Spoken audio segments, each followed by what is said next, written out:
Recordar a nuestros maestros, un programa para reflexionar problemas de nuestro tiempo a la luz de los grandes pensadores.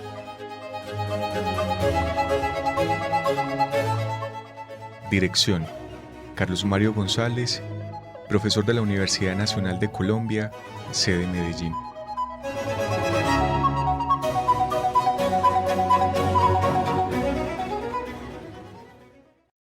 Amables oyentes, sean ustedes bienvenidos. Soy Carlos Mario González, director del programa Recordar a nuestros maestros. Agradecimientos a Jorgito Benjumea por su diligente labor que permite, con la edición del programa, que este llegue hasta ustedes.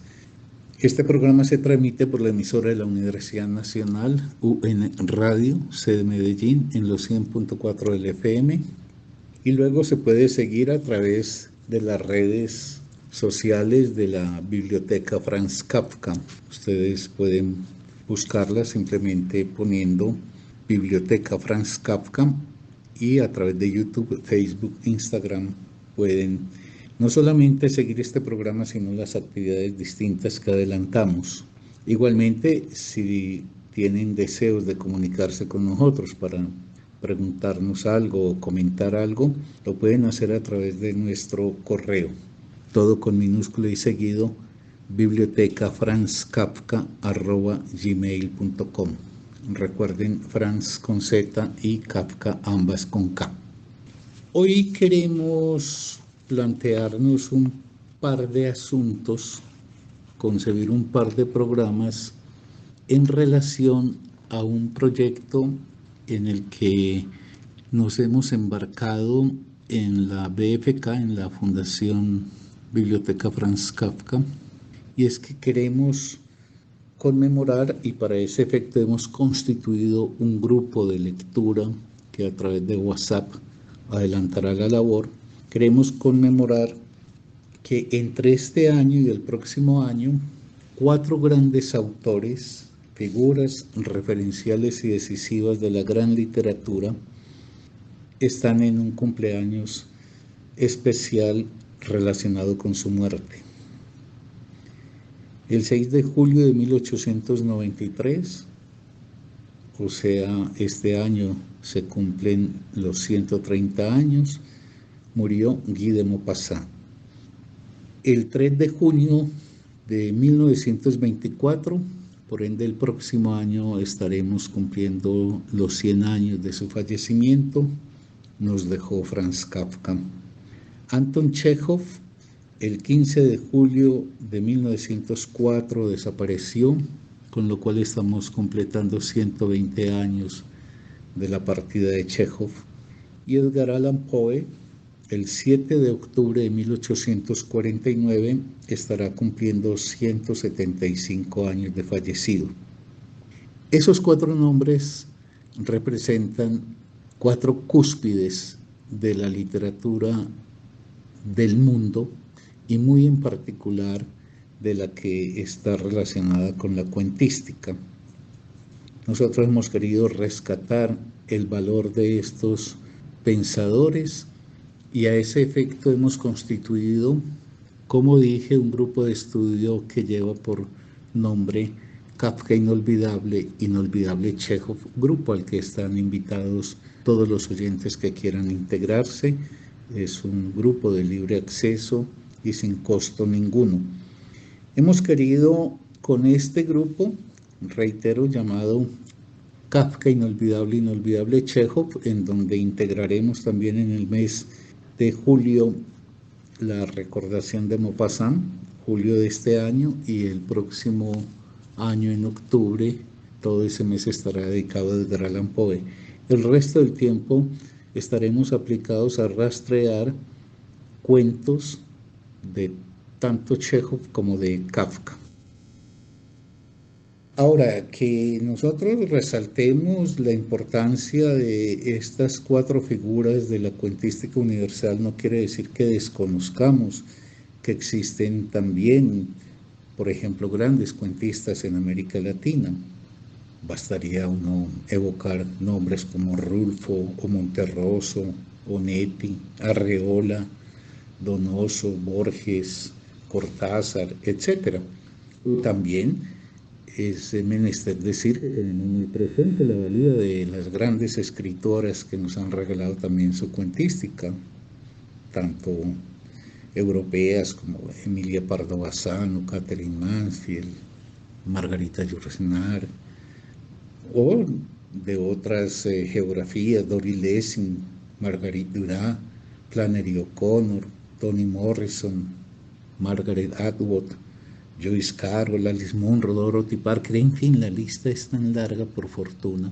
Lo infortunado es cómo desaprovechamos esa riqueza, o grandes cuentistas también de América Latina, por mencionar algunas al paso: Marvel Moreno, Susi Delgado, Silda Cordialini, Rosario Ferré, Pilar Dugui, Mirta Yáñez, en fin, que no carecemos precisamente de riquezas para aproximarnos. Lo que nosotros ahora queremos es resaltar la importancia de estos 4 escritores que mencioné al comienzo, y para efecto de ello queremos pues no solamente hacer una invitación, sino adelantar 2 programas antes de entrar propiamente en la lectura de la cuentística de esos 2 escritores. Queremos adelantar 2 programas, uno que verse sobre cuál es el estado de la literatura, cuál es el destino más exactamente de la literatura en los tiempos nuestros, qué horizontes se le abren a la literatura, y un segundo programa en torno al problema cómo se lee un cuento. No es lo mismo leer historia, política, economía, psicoanálisis, filosofía. Incluso no es lo mismo leer una novela que leer un cuento. Entonces quisiéramos decir unas cuantas palabras en torno al asunto de cómo leer un cuento. Será el programa de la semana entrante, y por hoy quisiera centrarme en el asunto de qué futuro se le delinea a la literatura a partir de las características del mundo en que estamos y en que vivimos. El propósito que me anima es a llegar a algunos elementos en torno al asunto cómo se lee un cuento, porque parto del principio que no es lo mismo leer filosofía, historia, política, psicoanálisis, lingüística, sociología, antropología, en fin. Incluso que no es lo mismo leer poesía o leer novela que leer cuento. Un cuento reclama una posición particular del lector, y es lo que importaría tratar de delimitar cuáles son los rasgos que tiene el cuento que son propios de él y que a su vez reclaman una postura como lector propia, particular y diferente a las que adoptamos frente a otras formas discursivas. A efecto de llegar pues a ese asunto que es el que fundamentalmente me interesa, creo que conviene en forma precedente decir algunos elementos en relación en general al tema de la lectura en el mundo contemporáneo. No se me escapa que este es un tema muy trillado, que se habla mucho de él, que quizás la gente puede considerar que ya tiene suficientes elementos para dar cuenta del problema. Sin embargo, yo considero que a veces la pregunta está muy mal formulada, porque la pregunta no es si la gente lee hoy más o menos, ya sea porque acuda al formato físico de los libros o al formato digital. La pregunta no es si la gente lee más o menos. Es evidente que la gente en nuestro tiempo goza de la posibilidad de la alfabetidad de una manera notoriamente superior a otras épocas. Hoy la inmensa mayoría de la población es alfabetizada, y de alguna manera todo el mundo todos los días tiene algo que ver con la puesta en juego de los signos alfabéticos. Uno podría decir que la gente lee mucho más en forma evidente. Incluso en el caso de los libros físicos, hoy hay más edición de libros que en ninguna otra época de la humanidad. Hoy tenemos ediciones permanentemente ofrecidas y no hay datos que indiquen que el libro, reitero, incluso en el formato físico, tiende a desaparecer. Lo que pasa es que, en mi opinión, por ahí no va el agua al molino. El problema no es si la gente lee más o la gente lee menos. Y digo no es problema porque me parece que es evidente que hoy la gente lee mucho más que en el siglo XVIII, XIX, XX, etc. Hoy tenemos más libros. La capacidad de producción de libros en el mundo es absolutamente ingente, desbordante. Yo creo que el problema es más bien plantearse el asunto de la lectura en función de dos cosas. ¿Qué se está leyendo? Y cómo se lee. Sí, es evidente que tenemos más libros. Y vos vas a librerías, que bueno, hoy tiende a desaparecer la vieja librería y en su lugar viene en la lógica mercantil de los tiempos, aparecen las grandes superficies. ¿Y qué es lo que se empieza a caracterizar ahí? Una mezcolanza de textos. Hoy el asunto con la lectura es que la gente se enfrenta a un cúmulo de textos mezclados. En esa mezcla de textos todo se conjuga, desde las grandes obras literarias hasta las novedades publicitadas de última hora. Las mesas, estoy pensando en los libros físicos, en las librerías o en estas grandes superficies que hoy vienen infortunadamente reemplazando ese viejo espacio de diálogo, conversación que se llamaba la librería. Hoy en las mesas de esas grandes superficies, de esos supermercados de libros, aparecen combinados sin discriminación ninguna libros que pudiéramos llamar libros propios de la gran cultura de la humanidad, con libros de última hora, novedades intrascendentes, asuntos que no tienen mayor importancia ni significación, todo eso confundido, amalgamado, y eso pues acarrea un serio problema. Y pienso en cualquier persona, pero a veces mi preocupación se centra mucho en un joven que sintiera una inclinación por la lectura. El problema que tiene es ¿y qué lee? En esa selva, ¿cómo se orienta? Y el segundo problema es cómo se lee. Por eso señalaba que, en mi opinión, la pregunta correcta no es si se lee más o menos, sino que habría que desplazar esta en función de dos preguntas alternativas y más importantes. ¿Qué es lo que la gente está leyendo hoy? ¿Y cómo está leyendo? En una época donde el libro opera ya como una mercancía y todo depende, y habría que ver eso, cómo lo operan las editoriales, de qué es lo que la gente consume.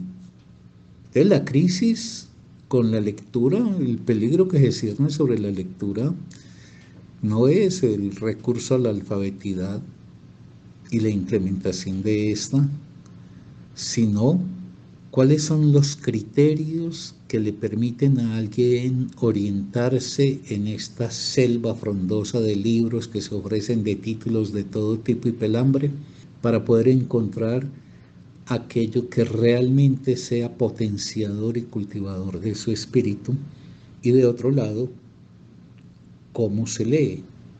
Y en eso hay algo que salta inmediatamente a la vista. Nosotros vivimos una época que podríamos señalar caracterizada por lo menos por 5 rasgos. Nosotros vivimos bajo el imperio de la información. Se ha desarrollado una actitud en los seres humanos gobernada por una voracidad por la última noticia. Hay que estar atentos al último acontecimiento. Y la información cae como una masa apabullante diariamente sobre la gente, información de toda índole, una información pues muy sostenida desde esa actitud sedienta por la última noticia. Y entonces la gente se llena de datos. Pero que la gente se llene de datos no quiere decir que la gente piense todo aquello que está recibiendo. Un ejemplo a la mano, y podría poner muchísimos otros. ¿Quién hoy, a través de los medios, de Google, de YouTube, de todos los recursos de comunicación que hoy tenemos, no está enterado de la guerra de Ucrania y Rusia? ¿A quién no le llueven todos los días noticias sobre ello? Bueno, pero la pregunta subsecuente sería, ¿y se puede explicar? ¿Puedo decirle a alguien, por favor, hábleme media hora explicándome las causas, características, vicisitudes, etcétera, que tiene esta problemática que nos está ofreciendo esta guerra? No, bombardeados de información, sedientos de información de última hora. Esa información llega y se disuelve sin que ella signifique que la gente pueda reunir elementos para poner en funcionamiento su posibilidad de pensar. Entonces, un primer rasgo es que somos una cultura ahogada en la información, una información indiscriminada y una información que satura a la gente, al punto que la paradoja es que la información, en vez de ser condición para pensar, se ha vuelto un obstáculo para ello.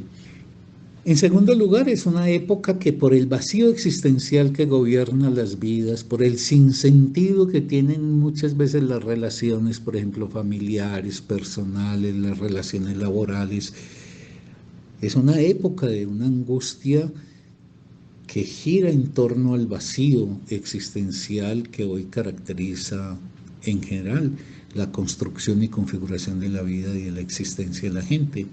Y entonces, como un tapón a esa angustia, aparece de una forma desbordada el entretenimiento pueril.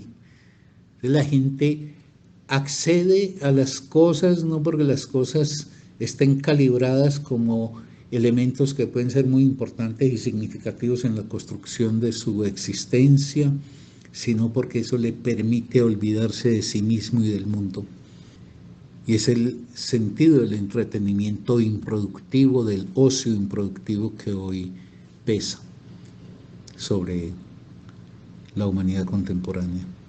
Esos dos rasgos que llevo, y voy a agregar un par más, la información y el entretenimiento, son marcas que pesan sobre la lectura, sobre el qué se lee, por ejemplo, y obviamente sobre cómo se lee. Una tercera forma de aproximación a la lectura, no solamente la lectura como recurso de información vacua o como entretenimiento pueril, es que la gente lee para aprobar materias o asignaturas en sus estudios. Por ejemplo, lee literatura porque pues está en el pensum, pero inmediatamente ha aprobado eso en general tiende a ir al cajón del olvido. Y por último, yo creo que otro rasgo que es característico de nuestro tiempo y que incide poderosamente en el qué leemos y cómo leemos es el desamor a la lengua. Es una época donde la lengua no es un objeto de amor, se ha reducido lamentablemente a la condición de instrumento, y eso es lo que está mostrando, por ejemplo, que en general la gente no sepa escribir, incluyendo en ello, por ejemplo, al mundo universitario. La construcción de un texto, la redacción bien lograda, bien elaborada, bien configurada es cada vez más excepcional.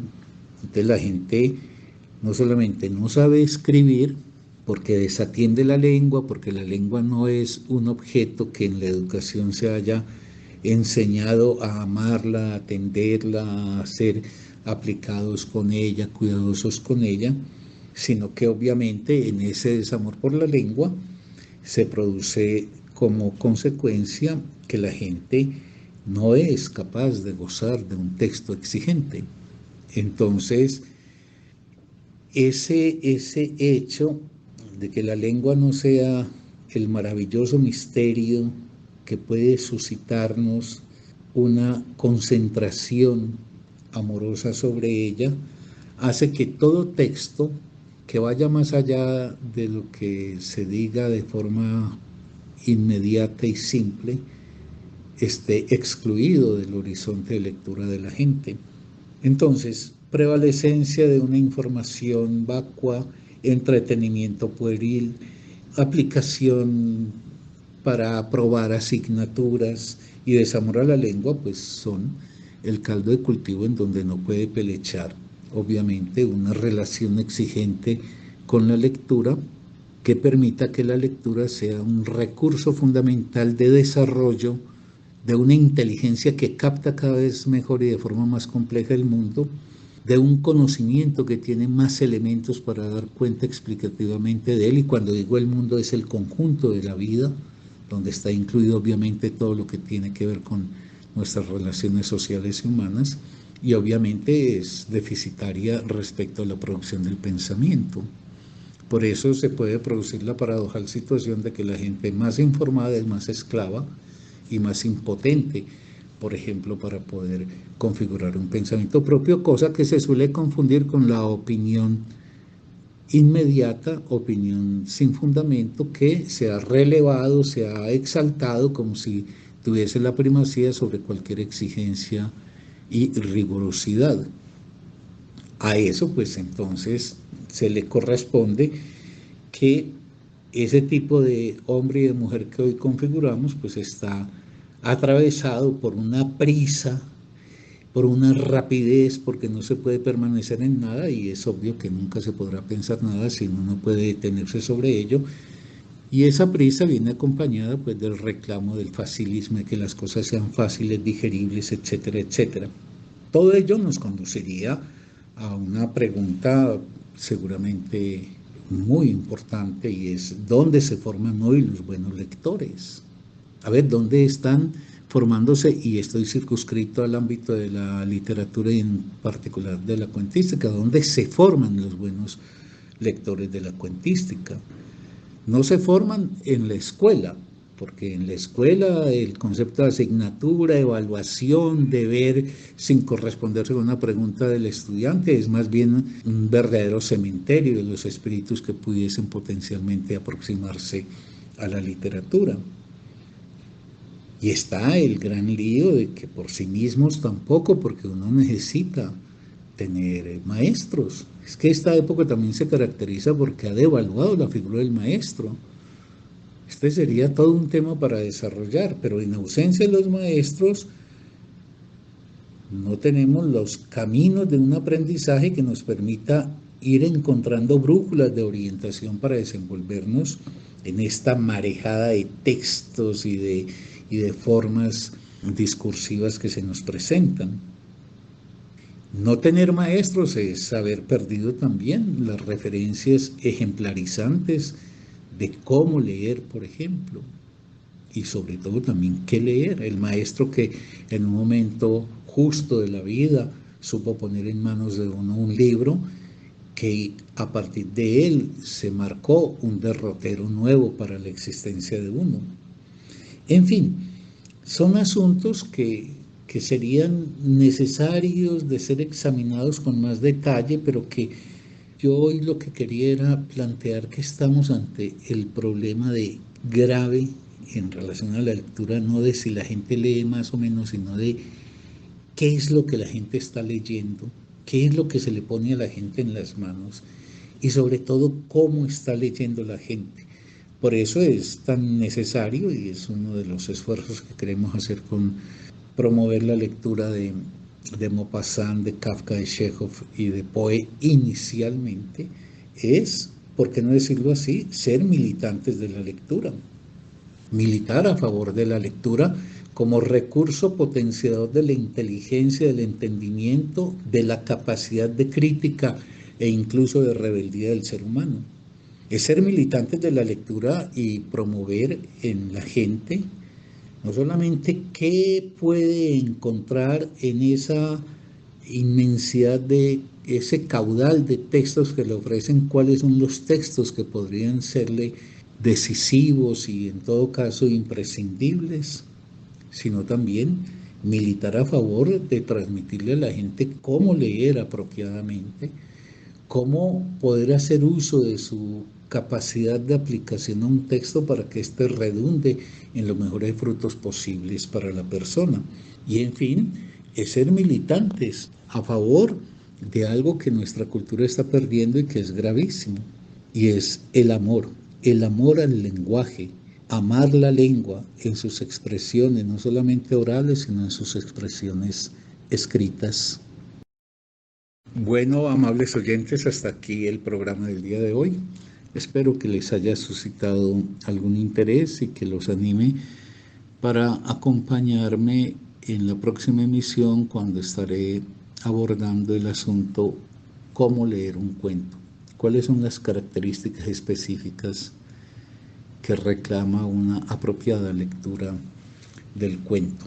Reiterarles que quienes quieran vincularse al grupo de estudio lo pueden hacer comunicándose con nosotros a través del correo, todo en minúscula seguido, bibliotecafranzkafka@gmail.com. Recuerden, Franz con Z, Kafka con doble K, ambas pues con K, y que pueden seguir lo que elaboramos, este programa y otras actividades, a través de nuestras redes sociales, Biblioteca Franz Kafka, a través de YouTube, Facebook, Instagram. Hasta la próxima oportunidad, queridos oyentes.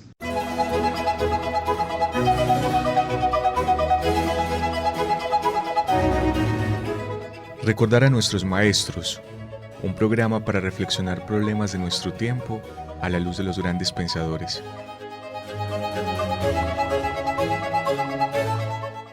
Dirección: Carlos Mario González, profesor de la Universidad Nacional de Colombia, sede Medellín.